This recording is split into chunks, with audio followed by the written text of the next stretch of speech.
Love Ki Ghanti 1. You Can't Decide When It Rings. Written by Mr. Deepak Satya. Chapter 58. Rain, Privacy and Hormones. The December exams went very well, so the friends decided to have a party. Shabnam somehow convinced Prashant to go to this party. On top of the hill was the house of a boy's nani, grandmother. That house was lying vacant after the death of his nani. Therefore, the same place was chosen for the party. This nani's house was like most hill houses. One corner of the hill was cleared and leveled. After that, the house was constructed there. A cattle shed was built on the backside of this 5-room kucha house, while small farms were built on the other 3 sides, the remains of which were still visible. 3 houses were visible in different directions, at a considerable distance from that house. Like this house, those houses had also started falling into ruins due to the absence of their family members. If seen from the party's point of view, this area could be called solitary. The boys wanted to have a night party, but it was not possible for the girls. So they did bunk the school and went there in the morning. After opening the nani's house, cleaning one room, keeping the things, etc., everyone came out and started dancing and singing.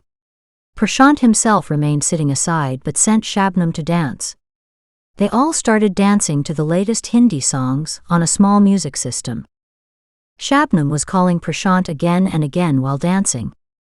It took some time for Prashant, but then he also joined in dancing and singing. Prashant sprained his leg in the excitement of dancing and singing for the first time. He came again and sat in the courtyard and started watching Shabnam enjoying. After dancing a lot, everyone took their lunch boxes and sat down to eat. There is a temple on the other side of the hill. We will go there after eating, said the boy whose nani's house it was. He said that when Nani was alive, he used to visit that temple often. While having food, everyone made up their mind to leave. Shabnam also wanted to go, but she did not want to go without Prashant. When she did not agree even after a lot of pleading, Prashant asked his friends to leave. As momentarily as everyone started leaving, a girl pointed towards the dark clouds in the sky. Why are you so afraid? We will return before the rain? The temple is not that far away. The same boy explained that they would go to the temple and return before the rains. Hey, when will you go home? This is the rain of the mountains. There is no trace of its starting or ending. I think we should leave for home now, a boy said while explaining to his girlfriend. The girl was about to agree when everyone else made her say no.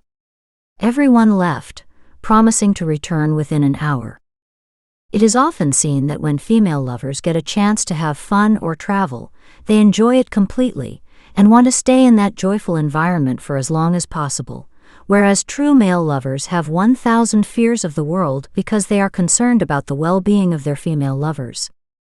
At first glance, those female lovers seem to be wanderers or debauchers, but as shortly as you start judging Bharatiya female lovers on the basis of their DNA and the system of Bharatiya society, you understand that those female lovers at first are Bharatiya girls, who have traditionally been forced to live in prison-like conditions.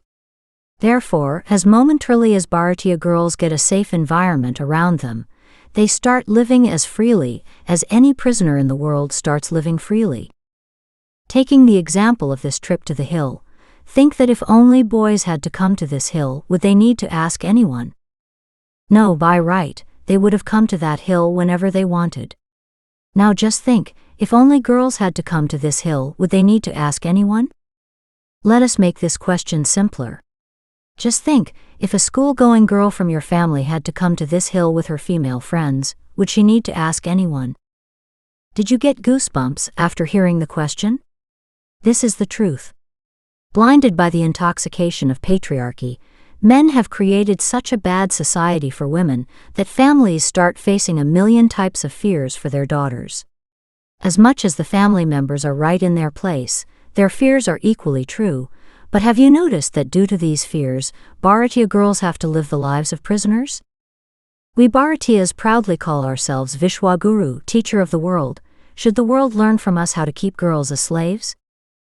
If you call yourself a great civilization, then together, let's create a Bharat where a girl of any age does not feel afraid of going anywhere alone at any time. Create a Bharat where all men ensure that girls feel safe in their presence. Create a Bharat where not a single man looks at women with bad intentions. All of you can take the support of crores of your gods and goddesses in this work, in whose name you are ready to create riots. Can your crores of powerful gods and goddesses together improve a few lakh bad men? I think yes, they can improve them. But the question is, do you want a Bharat where girls do not feel afraid of leaving home alone and their families do not worry about them? If we all appeal to our millions of powerful gods and goddesses with this desire, then this work will be done very easily. Well, till 2013 Bharat had not become such where girls have no fear of men. The frightened girls felt safe with their lovers, which was the reason why every girl in that group was enjoying the trip very much. When male friends and female friends went to the temple, Prashant and Shabnam were left alone in that old house built on the hill. When suddenly the noise stopped, the house seemed deserted. Both of them felt nervous, but as shortly as they looked at each other's faces they burst out laughing. You were also scared. Both of them said together, and started laughing again. Okay, listen, how will our house be? When Shabnam asked very lovingly, Prashant started imagining their dream house while looking at that house. On the other hand, a thought came to the mind of Prashant's special friend in the group. He returned to Prashant saying, I will be back in a few minutes. He saw that both of them were holding each other's hands and planning their dream palace. Prashant, come to me fast. The boy said from a distance. What are you doing here? And you have no courtesy that you are calling me. How can you forget about my leg injury? Prashant replied to his friend. Hey, come limping but come quickly. I have to go back too. The boy said with a little tension. Prashant understood that it must be some boy-related matter. So he limped as fast as he could to his friend. His friend, turning his back toward Shabnam, placed something in Prashant's hand and said, Keep it, it may be needed. When Prashant saw the condom packet in his hand, he got nervous and threw it away. Saying, What the hell you doing? The boy immediately picked it up. He was worried that Shabnam might see it. Prashant glared at the boy and asked him to go away. Brother, I am an experience holder. You will have to repent a lot later, said the boy. Go away, don't spoil my mood. What a dirty thought you have. Prashant said, very irritated. Brother, there is nothing bad or good in love. And you are not Lord Shiva, who can control himself all the time. The boy said seriously, but Prashant did not listen to him. Prashant showed him his fist and asked him to go away. Don't say anything as per your wish, friend didn't tell you. Saying this, boy quickly ran away after his group. The boy went away, but Prashant did not dare to go to Shabnam.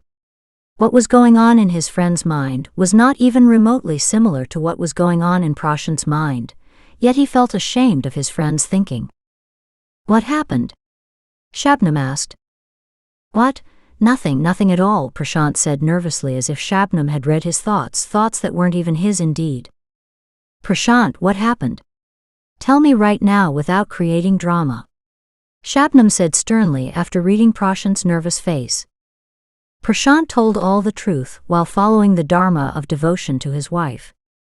Shabnam started laughing loudly after seeing him. Prashant was not able to understand what reaction he should give. Then Shabnam put her arms around Prashant's neck and kissed his cheeks and called him so sweet. The world will not judge the depth of our relationship. We would rather do it ourselves. We will do whatever and whenever we feel like it. We will do something when the right time comes. And that the right time will come when we become something. Both of us have already decided all this, so why should we get scared due to his words? Oh. My God, do you want? Shabnam said while she started staring, and Prashant pushed her away angrily. Shabnam laughed and said that she was joking, but Prashant said that he was really angry. Naughtiness came to Shabnam's mind.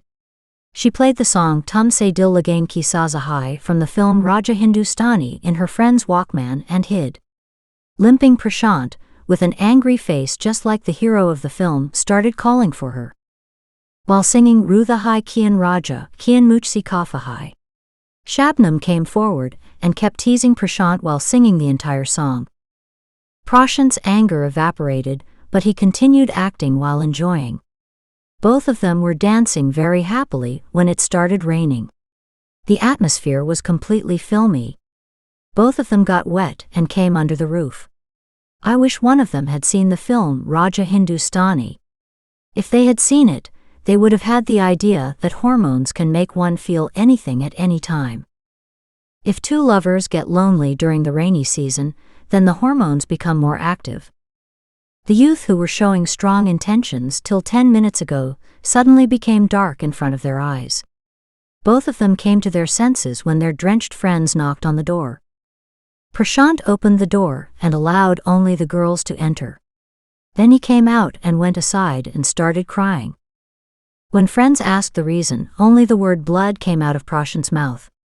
While the other friends got scared, the experience holder friend took him to the other side smiling. Other friends also wanted to come, but he refused.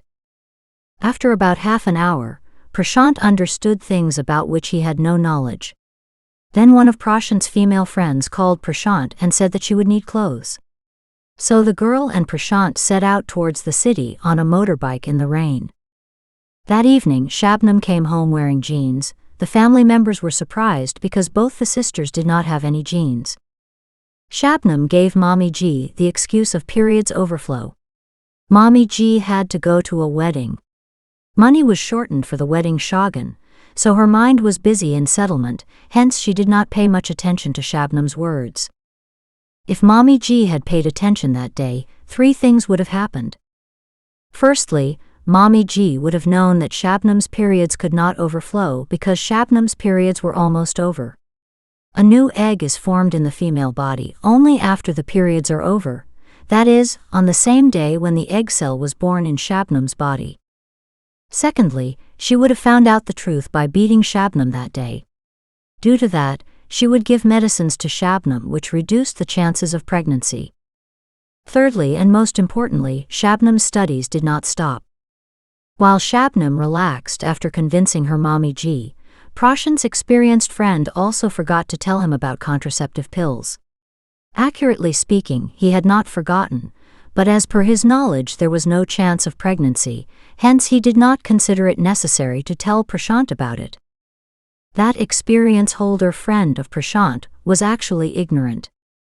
Like millions of Bharatiya youth, Prashant's friend also had the wrong information that women become pregnant only when their menstruation starts. Is this wrong? Babita asked, surprised because she had also got the same information from her friends.